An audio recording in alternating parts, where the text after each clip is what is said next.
빌립보서 1장 12절부터 18절까지 봉독합니다. 317페이지 신약성경 317페이지 빌립보서 1장 12절부터 18절까지 봉독합니다. 형제들아, 내가 당한 일이 도리어 복음 전파의 진전이 될 줄을 너희가 알기를 원하노라. 이러므로 나의 매임이 그리스도 안에서 모든 시위대 안과 그 밖의 모든 사람에게 나타났으니 형제 중 다수가 나의 매임으로 말미암아 주 안에서 신뢰함으로 겁 없이 하나님의 말씀을 더욱 담대히 전하게 되었느니라. 어떤 이들은 투기와 분쟁으로, 어떤 이들은 착한 뜻으로 그리스도를 전파하나니 이들은 내가 복음을 변증하기 위하여 세우심을 받은 줄 알고 사랑으로 하나 그들은 나의 매임에 괴로움을 더하게 할 줄로 생각하여 순수하지 못하게 놔둠으로 그리스도를 전파하느니라. 그러면 무엇이냐? 그 치레로 하나 참으로 하나 무슨 방도로 하든지 전파되는 것은 그리스도니 이로써 나는 기뻐하고 또한 기뻐하리라.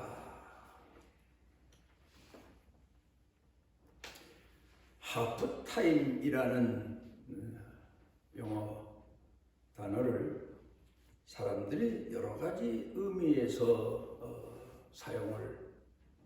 인용을 합니다. 그런데 나는 오늘 이 말의 내용을 자신을 돌아보는 시간 이런 뜻에서 인용해 보려고 합니다. 사람이 자신을 돌아보는 시간이 그가 평생 사는 시간의 절반일 수도 있고 또 3분의 1밖에 아직 살지 않은 때일 수도 있고 또 거의 다 그저 한 7, 80% 이상을 산 그런 때일 수도 있지만 그러나 의미는 같습니다. 나 자신을 돌아본다는 것. 하나님 앞에서 특별히 우리 성도들이 나 자신을 돌아보고 내 오늘의 현실을 돌아보고 그리고 하나님 앞에서 갖는 신앙인의 바른 자세를 돌이키는 것 이게 참으로 중요하다고 봅니다. 이 하프타임의 의미를 세 가지 내용에서부터 우리 자신을 돌아봤으면 합니다. 먼저는 지난 날에 대한 돌이켜보는 시간입니다.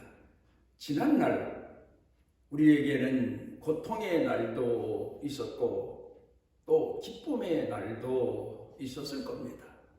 그런데 돌이켜 생각을 해보게 되면 고통의 날이 이제 와서 생각해 보면 기쁨의 날이 되는 경우도 또 있습니다. 또 그런가 하면 지난 날에 그렇게 기뻐하던 기쁨의 날이 오늘에 와서는 후회하는 그런 날로 내게 회개 시간을 갖는 그런 경우도 있게 됩니다. 지난 날 어쨌든 우리에게 고통의 날도 있었고 기쁨의 날도 있었지만 이로 인하여서 우리가 우리 자신을 다시 한번 생각해 보게 됩니다. 그런가 하면 두 번째로는 우리가 지난날 살아온 삶의 가치, 의미 이런 걸 생각해 보게 되는데 어떤 경우에는 이 고통이, 기쁨이 우리 자신에게 준 참으로 교훈의 의미가 큰 그런 경우가 많습니다. 오늘 성경 본문에서 사도 바울이 자기가 지난 날을 돌이켜보면서 그 모든 날이, 고통의 날이, 기쁨의 날이 오히려 복음의 진보가 됐다. 내 자신이 성숙해지는 계기가 됐다. 성장의 계기가 됐다. 그런 의미를 사도 바울이 오늘 본문에서 표현하고 있습니다. 그 다음에 참으로 중요한 내용입니다. 이제 후회만 하고 돌이켜만 보고 의미만 우리가 찾을 게 아니라 이제 하프타임 그 순간 그 시간에 우리 자신이 충실함으로 성실함으로 같은 말입니다. 회개하는 마음으로 돌아설 수가 있어야 됩니다. 우리 자신이 어느 때든지 우리 자신을 바로 인식하지 못하면 예수님께서 말씀하신 모래 위에 성이 되어버리고 맙니다. 모래 위에 집이 되어버리고 맙니다. 모래 위에 성을 쌓은들 하루아침에 무너지게 되고 모래 위에 집을 지은들 하루아침에 무너지게 되는 것처럼 내가 나를 바로 인식하지 못하면 내 인생은 그 순간 다 무용지물이 되어버리고 말게 되는 겁니다. 그러니까 우리 자신이 성실함 그리고 진실함, 어떤 사람은 나는 진실하게 살았다, 나는 성실하게 살았다, 물론 세상적 의식에서 인식에서 그렇게 말할 수 있지만 그러나 하나님 앞에서 내 자신의 정말 가식 없는 그 모습을 찾아볼 때 내가 얼마나 게을렀나, 내가 얼마나 외식적이었나, 내가 얼마나 세속적이었나, 뭐 이런 것들을 생각해 보게 되면 하나님 말씀 앞에 무릎을 꿇고 그리고 그 말씀을 받아들이고 아멘하고 그리고 우리 자신의 생각의 마음의 삶의 초석으로 우리가 살아가기 시작을 해야 될 겁니다.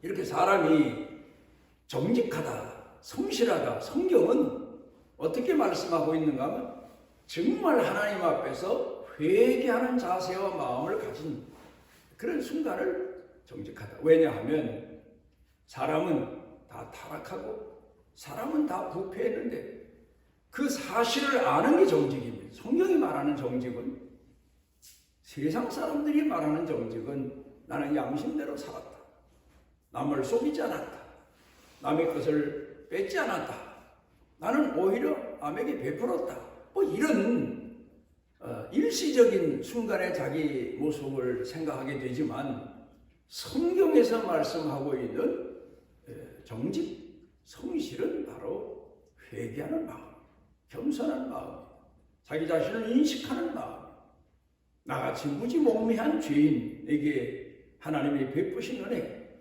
그리고 남들에게 끼친 폐, 뭐 이런 것들을 성실하게 인정하는 그런 시간이 필요한 겁니다. 심리학자 스콧 팩의 말을 빌려보면 그가 쓴 책에 아직도 가야 할 길이라는 제목의 책을 썼는데 여기서 하고 있는 얘기가 사람이 자기 자신을 돌아보면서 그래 나는 이만큼 살았다 그런 생각을 하게 되고, 그러니 앞으로 그저 남은 생애는 지금까지 살아온, 또 아니면 좀 더 성실한 그런 자세로 살아가자, 이런 마음을 갖게 되면 살아온 것처럼 살 수밖에 없다. 내가 이제 내 환경을 보거나 내 위치를 보거나 내 현재 형편을 보면 그저 이대로 살아가는 수밖에 없다. 그러는 순간에 그 사람의 인생은 이 표류하는 인생이다. 배가 엔진이 고장 났거나 아니면 노를 젓지 않는 배가 파도에 밀려가는 것처럼 표류하다 끝난다. 이렇게 말하고 있습니다. 그러니까 사람은 앞으로 내가 살아갈 길이 얼마 남았든 지금 형편이 어떻든 거기서 바로 자기 자신을 바로 인식하고 그리고 더 바르게 살아가고 더 목표를 향해서 뜨거운 열정을 가지고 살아가는 자세를 가져야 그러니까 우리가 흔히 말하는 현상 유지라도 할 수 있다. 현재의 삶을 더 지속할 수 있다. 그렇지 않으면 후퇴되는 그런 인생이 되어버리고 만다. 마치 바다에서 난파당한 배처럼 난파선처럼 그냥 그대로 침몰해버리고 만다.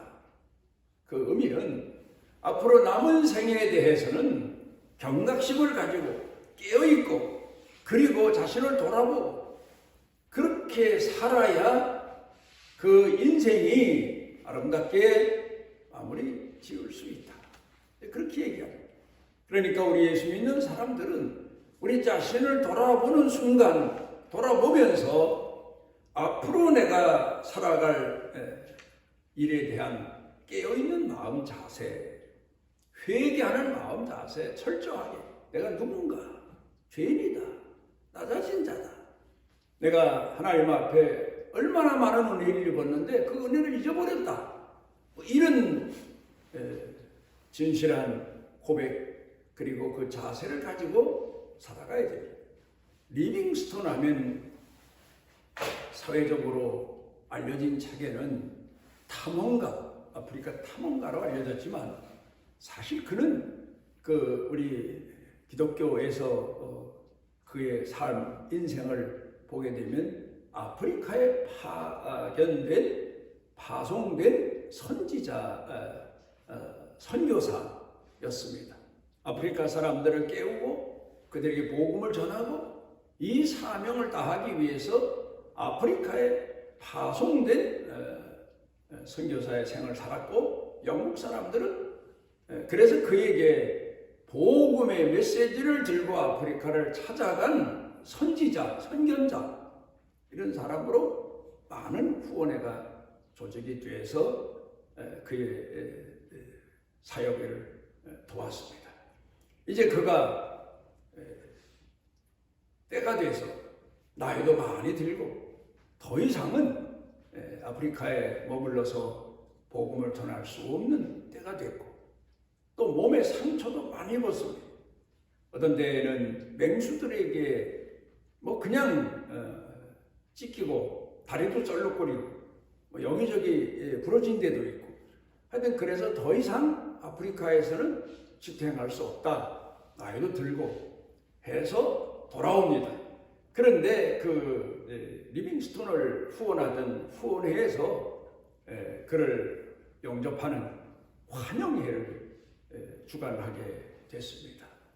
그래 리빙스톤이 배를 타고 병든 몸, 다 지친 몸을 끌고 그리고 이제 영국에 돌아와 보니까 그 부두가에다가 리빙스톤의 영광스러운 환영회를 준비해 놓은 겁니다. 그리고 그러하여금 그 모인 사람들에게 그리고 영국의 방송을 통해서 그 내용을 준비하면서 이제 그 감회 그리고 아프리카 선교에 대한 보고를 그가 연설함으로 듣도록 그렇게 마련해 놨습니다.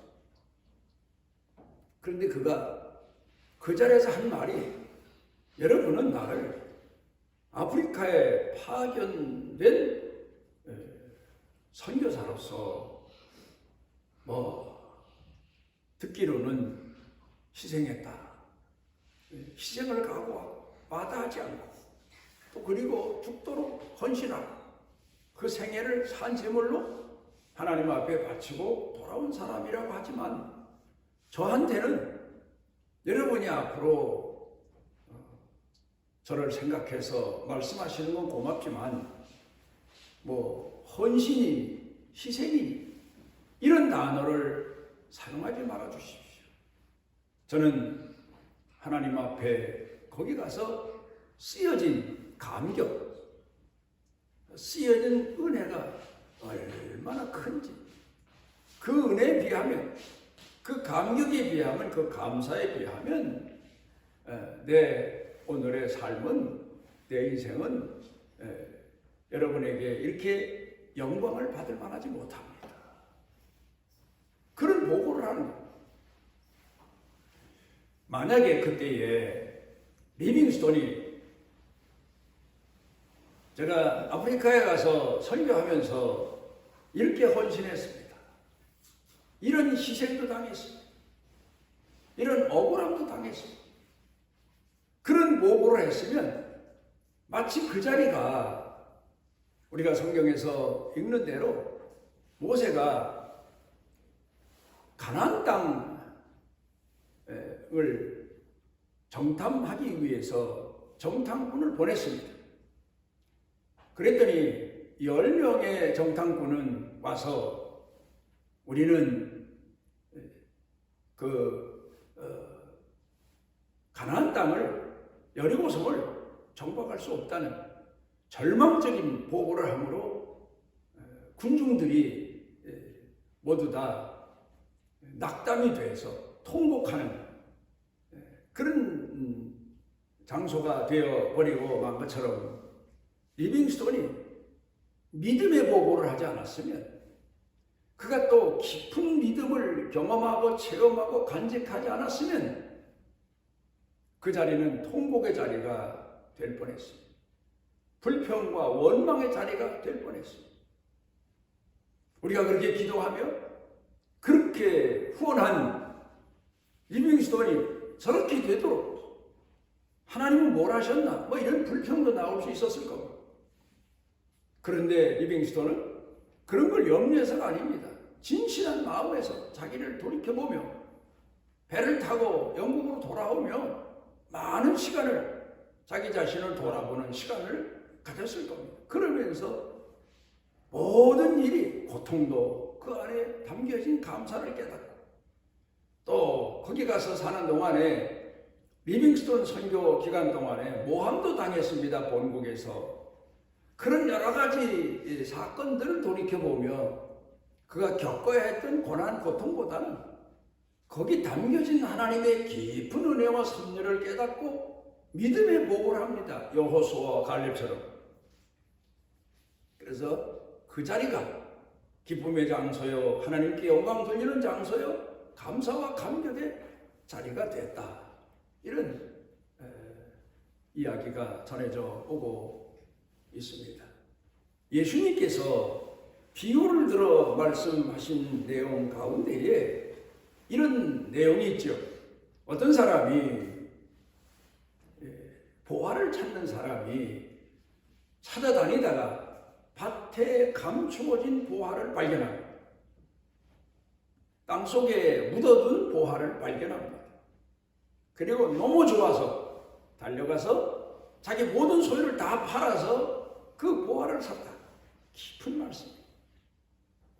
우리는 마치 자기가 경작하는 땅 밑에 감추어진 보화는 생각지 않고, 뭐 땅이 좋네, 나쁘네, 기후가 뭐 어떠네, 농사가 잘 됐네, 못 됐네, 여기만 생각하고 불평하고 원망하고, 그리고 자기 노고와 수고의 대가가 적네 많네 이러면서 살아갈 수 있습니다. 그런데 보화를 찾는 사람은 결국 그 밭에 감추어진 보화를 찾아내서 부유한 사람이 된 것처럼, 성공한 사람이 된 것처럼, 우리도 우리 삶 속에 하나님이 감추어 놓으신 믿음을 통해서 발견하고, 기도를 통해서 발견하고, 신앙을 통해서 발견하는 진정한 감사, 그걸 발견해야 됩니다. 찾아야 됩니다. 탄광에서 금줄기를 찾아서 그 금을 캐내서 부자가 되고 부유한 사람들이 되는 것처럼 우리 인생 속에 감추어진 가운데서 믿음의 보석들을 찾아내야 돼요. 믿음으로 발견하는 보석을 찾아낼 줄 알아야 돼요. 이게 바로 오늘 성경 본문에서 사도 바울이 우리에게 주고 있는 고백입니다. 교훈입니다. 금년 시작된 지 두 번째 주일이 되는데 금년에도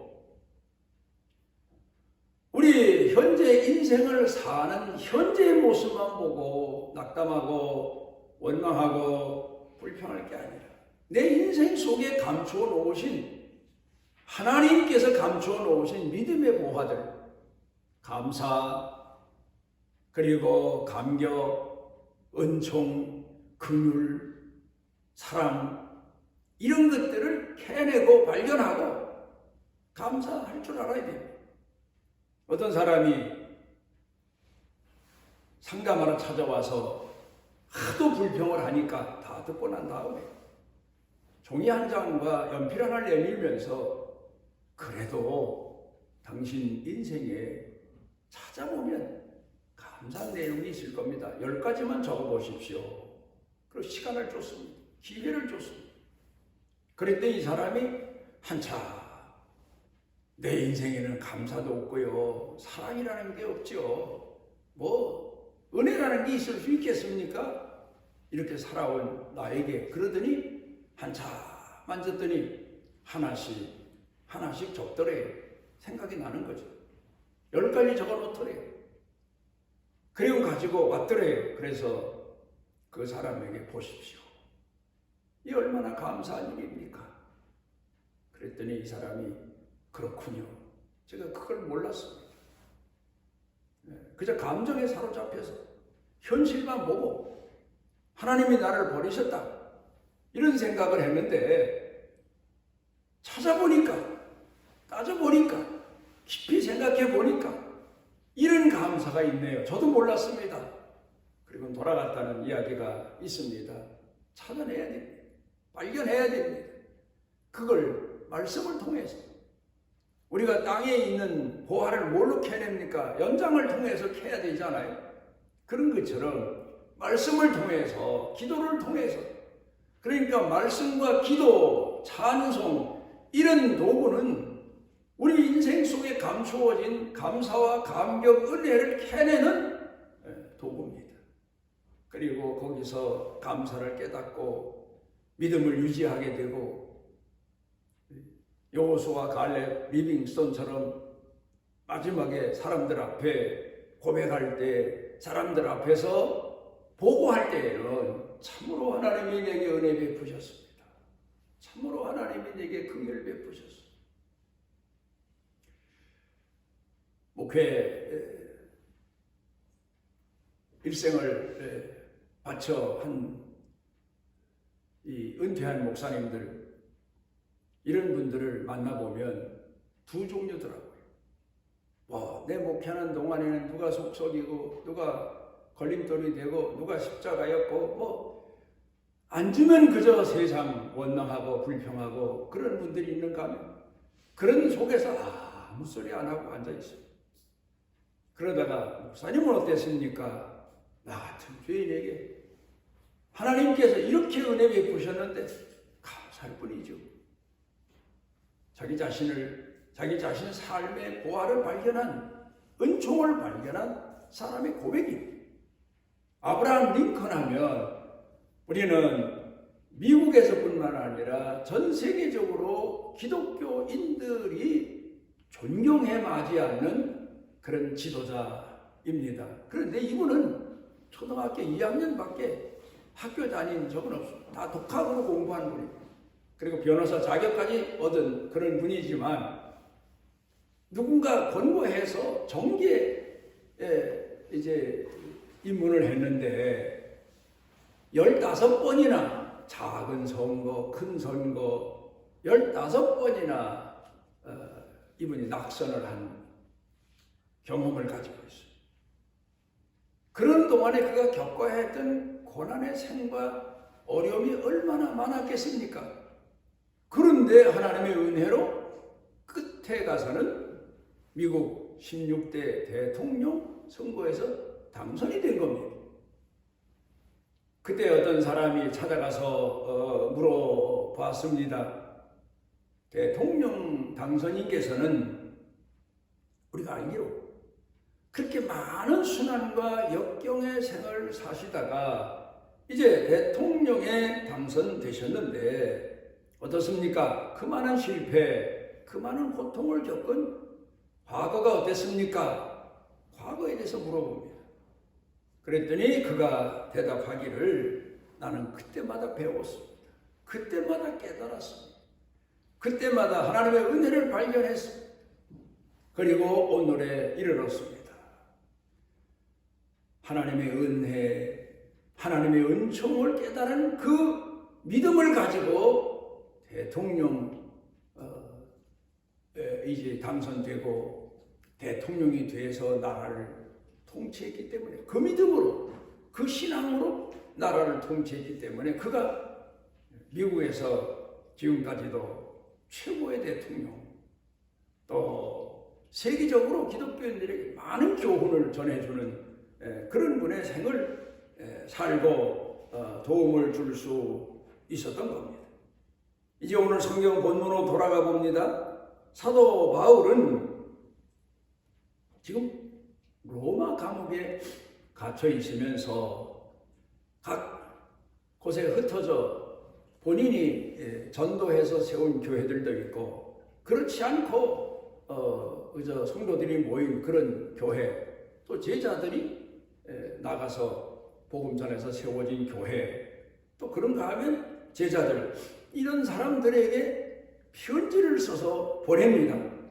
그러면서 자기 자신의 신앙 고백과 같은 그런 신앙 고백을 그들에게도 권고하는 그런 내용입니다. 그는 사도 바울은 우리가 아는 대로 얼마나 많은 고난과 역경을 겪었는지 모릅니다. 그러면서 오늘 본문에 나오는 대로 또 같은 그리스도인들 복음의 사역자들로부터 존경을 받고 인정을 받고 후원을 받은 경우도 있지만 또 어떤 사람은 그게 무슨 목사야 오늘로 말하면 그게 무슨 사도야 예수님 따라서 다닌 적도 없는데 지가 뭐 담에석상에서 예수님이 부르셨다고 부활하신 예수님이 직접 부르셨다고 그러는데 그걸 누가 믿어? 이러면서 비아냥거리는 사람도 있었단 말입니다. 오늘 성경 본문을 보면 그럽니다. 사도 바울을 시기하고 질투해서 내가 사도 바울보다 더 열심히 전도해서 교회를 세워야지 그런 사람도 있었다는 얘기입니다. 또 아니면 내가 사도 바울을 본받아서 열심히 복음 전해서 우리도 충성해야지 그런 사람도 있었어요. 그런데 여기 오늘 성경 본문에 보게 되면 이렇게 복음을 전하나 저렇게 복음을 전하나 나를 좋아해서 복음을 같은 마음으로 전하나 나를 시기하고 질투해서 자기 자신의 자존감을 세우기 위해서 복음을 전하나 어떻든 전해지는 건 복음이 아니냐. 그래서 사도 바울 하는 얘기가 자기 자신의 생애도 그렇지만 복음도 그렇고 자기를 통해서 복음 전하는 계기가 되었으니 이게 얼마나 감사한 일인가. 이걸 고백하고 있습니다. 나의 당한 일이 복음의 진보가 되고 있다는 그런 고백을 하고 있습니다. 우리는 복음에 대해서뿐만 아닙니다. 지금까지 제가 말한 대로 내 삶에 기쁨도 있고 내 삶에 통곡도 있고 아픔도 있고 시련도 있고 말할 수 없는 여러 가지 역경도 있었지만 이런 것들이 연합해서 내 신앙의 진보가 되고 더 하나님이 원하시는 금과 같은 연단의 과정을 살게 된 그 은혜를 오늘 우리가 헤아리며 하나님 앞에 감사할 수가 있어야 되겠습니다. 오늘 우리를 통해서 하나님이 원하시는 이 고귀한 시간에 우리 자신 속에 인생 속에 감추어진 하나님께서 우리에게 연단을 통해서 이루어 주신 감사, 감격, 신앙의 보석들을 다시 찾아서 가슴에 안고 하나님을 찬양하고 믿음으로 우리 남은 생애를 아름답게 살아가는 보다 더 진보적이고 보다 더 개혁적인 그런 시작이 되시기를 바랍니다. 우리를 지극히 귀히 여기시고 또 지극히 사랑하시고 또 우리를 품에 깊이 품으시고 이끄시는 아버지 하나님, 금년 벌써 2주째 맞이하며 우리 자신을 돌아봅니다. 항상 돌아보지만 하나님 앞에서 진정한 우리의 모습과 하나님이 우리에게 원하시는 선하신 뜻과 그리고 우리 삶을 생활을 통해서 우리에게 주시는 신앙의 보석들을, 보화들을 깨닫고 감사하고 찬양하고 더 큰 힘으로 더 믿음의 길로, 승리의 길로 끝까지 나아갈 수 있도록 은혜의 은총을 더해 주시고 우리 입에서 광야 이스라엘 백성들처럼 원망, 불평, 탄식, 후회, 불신의 말을 하지 아니하고 믿음의 말, 믿음의 고백을 통해서 하나님께 영광이 되고 우리 가족과 이웃들에게 큰 위로와 힘이 전해지는 믿음의 사람으로 살아가게 해 주옵소서. 예수님 이름으로 기도드리옵나이다. 아멘. 또 우리가 원하지 아니한 것도 있어야 할 줄 아시고 때를 따라 풍족하게 허락하시는 아버지, 감사를 드립니다. 예물을 구별해 드리는 손길에 더 큰 은혜를 베풀어 주셔서 더 하나님 앞에 감사한 예물을 드리고 더 충성하고 더 헌신하는 생애를 복되고 복되게 하시고 그 삶의 경영에 주의 도우신 은혜와 은총이 넘쳐나게 해 주옵시고 이 고귀한 복을 자식, 자손들에게 신앙 유산으로 물려주는 축복을 더하여 주옵소서. 예수님 이름으로 축복하옵나이다.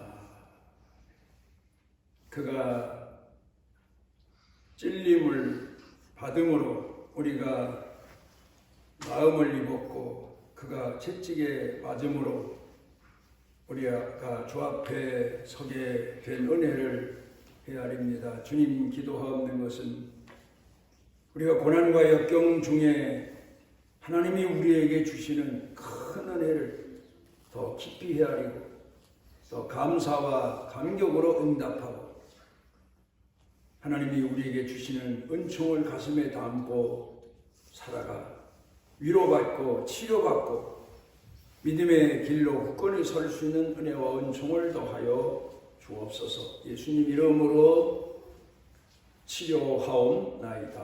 아멘.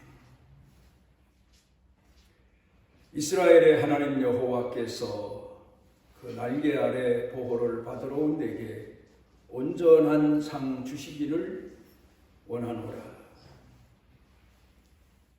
우리가 우리 생애, 우리 삶의 고난과 역경 그리고 우리 몫에 있는 십자가를 지고 갈 때 낙심할지라도 홀로 두지 아니하시고 찾아오셔서 권고하시고 일으켜주시고 품어주시는 우리 주 예수 그리스도의 무한하신 은혜와 우리를 가슴 깊이 품으시고 사랑하시고 포기치 아니하시는 아버지 하나님의 만극하신 사랑과 우리 속에 내재하셔서 깨워주시고 일으켜주시고 위로해주시고 또 하나님 말씀에 순종하도록 감동케 하시는 성령님의 능력의 은총이 사랑하는 자녀들 가슴 속에 영육간에 사는 생활 중에 일터 경영 그리고 온 교회 중에 넘치고 넘치도록 함께 하시기를 축원하옵나이다.